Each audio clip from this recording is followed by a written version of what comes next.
आणि आता महत्त्वाची बातमी आपण पाहूया। महायुतीचं जागा वाटप जवळपास निश्चित। 20 ऑगस्टला तीनही पक्षांचे प्रमुख फॉर्म्युल्याची अधिकृत घोषणा करण्याची शक्यता।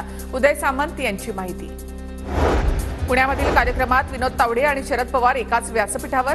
ग्रंथाच्या प्रकाशन सोहळ्याच्या निमित्तानं तावडे आणि पवार एकत्र।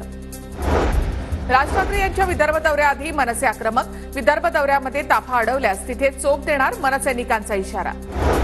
राज ठाकरेंचा मी फॅन होतो, पण ते आता सध्या दिल्लीचे आदेश मानतात।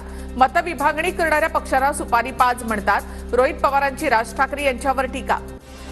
नाशिकमध्ये पेसा पदभरतीसाठी आदिवासी बांधव आक्रमक। जिल्हाधिकारी कार्यालयासमोर आंदोलकांचा रास्ता रोको। आंदोलनस्थळी पोलिसांचा बंदोबस्त तैनात। भारती पवार आणि आमदार हिरामण खोसकर यांच्या विरोधात आदिवासी समाजाचे विद्यार्थी आक्रमक। पेसा कायद्यांतर्गत पदभरती करण्याची आंदोलकांची मागणी। संतप्त आंदोलकांकडून भारती पवार चले जावच्या घोषणा। भारती पवार यांच्यानंतर देवळालीच्या आमदार सरोज अहिरे यांच्यासमोर आंदोलकांचा गोंधळ। 1 तारखेपासून पेसा पद भरती करण्याची मागणी।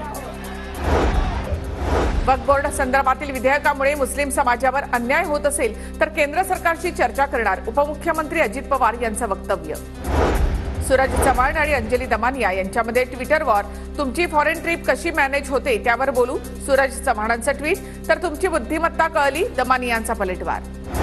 अंजली दमानिया सांगतील त्या ठिकाणी आणि चॅनलवर त्यांच्या उत्पन्न स्रोतावर चर्चा करायला तयार। फक्त चर्चासत्रामधून पळून जायचं नाही। सूरज चव्हाण यांचं अंजली दमानिया यांना प्रति आव्हान। हिंगोलीच्या कावड यात्रेमध्ये मुख्यमंत्री शिंदेंची हजेरी। संतोष बांगरांच्या नेतृत्वामध्ये कावड यात्रेचं आयोजन। कळमनुरी शहरामधील चिंचाळेश्वर आणि हिंगोलीमधील अमृतधारा मंदिरापर्यंत कावड यात्रा। कावड यात्रेमध्ये मोठ्या संख्येनं भाविकांचा सहभाग।